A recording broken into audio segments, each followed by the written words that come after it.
parents call me son. And my daughter calls me dad, which is a great title. I've been called a lot of things. But the name given to me is Ramsay Remigius Mahālani Taum. My students refer to me as Kumu. That's if they're learning anything. If not, they just call me Ramsay. If they call me at all. So, but Ramsay Remigius Mahālani Taum is the name I was given. I'm not sure that says who I am, but that is my name. Yeah. And my kuleana, my responsibilities, my accountabilities, my beingness is really about Ohana, this place, we say where I'm from.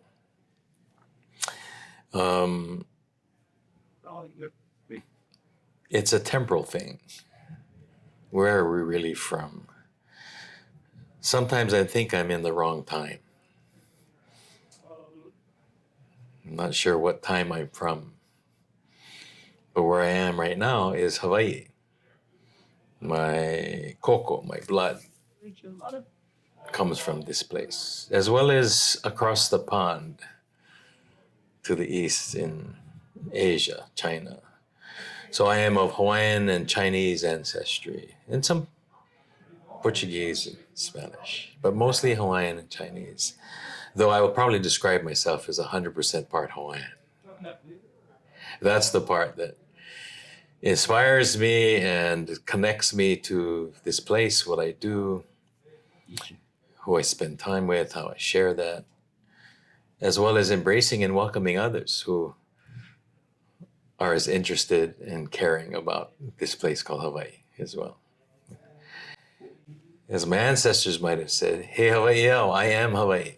I am this place." So I'm not sure that there's a separation when we say where you're from. I am. I'd like to think that anyway. That's the aspiration. And I thank my kupuna, my elders, for grounding us in that. Very fortunate to that. So I'm glad to be here today. Great. It's great to have you again. Yeah.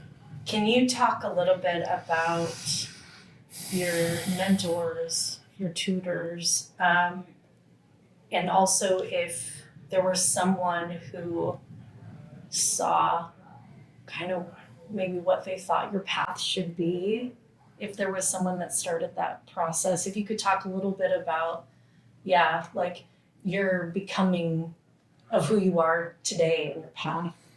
Yeah, well, I have to say there's just numerous individuals.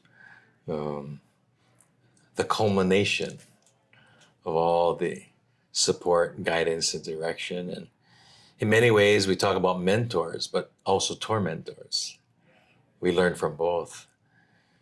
But I have to start with family. My mom and my dad.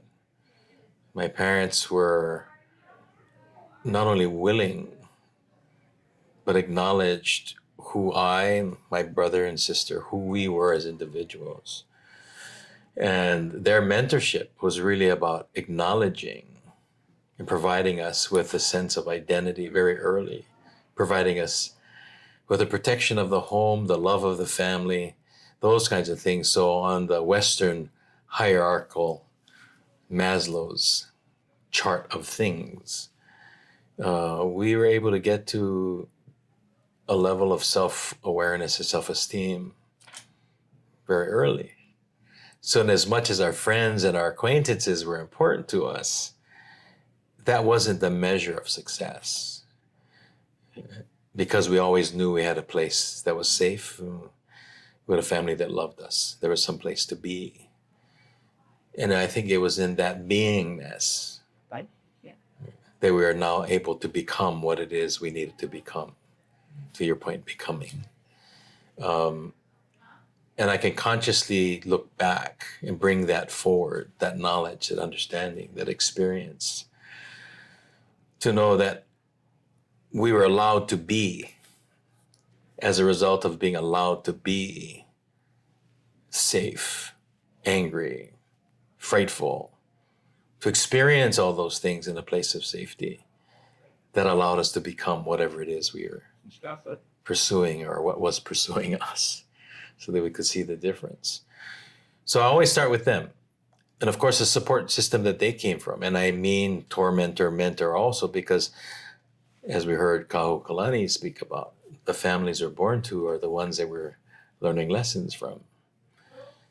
And so whatever the familial issues were and the various lines of descent, they were consciously or maybe even subconsciously able to make the decision that they would break those ties, those prior historical, intergenerational traumas, if you would. Not to say that we didn't see them, but they weren't perpetuated. So in that, there's also my grandparents and those that came before them, all of our ancestors, because they all contributed to who we've become, who I've become, and I'm becoming, right, in the process. I certainly don't think it's over yet, but it's a process. And of course, there are many, many teachers that I was very fortunate at some point in time recognized that they had an empty coconut in front of them. And they chose to share their life experiences with me. And I say that with intention, because as I share, it comes from lived experiences, not just claims of some kind, simply because I'm aware of something and pointing at it and saying, this is that. But being able to say, I experienced this and that, and to come from that. So these elders, as we would refer to them, were many, but there are some key ones involved. But I can count on, if I had 3 or 4 hands, it's how many I would need. Because over the years, they managed to weave in what they felt would be valuable, or at least what they wanted to share. And so there are numerous ones, but on different disciplines, which is why some refer to me as a lineage keeper, because there are lines of knowledge, lines of information, methods, thoughts, practices that were passed on to me with intention that I would share that, which is pretty much what I do today. And can you talk a little bit about who was it who first maybe mentioned to you or your parents what path they thought you should take, right? Because that position of being a kumu is not for everyone, right? Yeah, I don't know that that was ever a part of the plan. Right? Said one day I'm going to be a kumu. Right? What the heck is that? No, if anything, what was recognized was the sense of responsibility. Being the eldest, that was instilled in me rather early.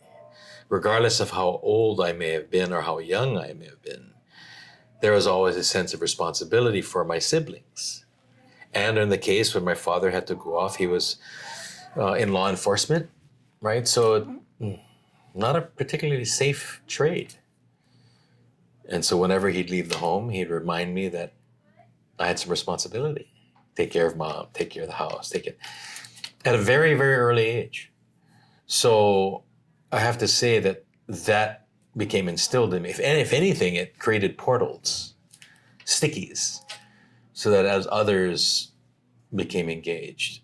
So as early as kindergarten, first grade at Kamehameha schools, there was an acknowledgement. There was always, if anything, an advocacy to build upon that responsibility, not just to family, but to kingdom.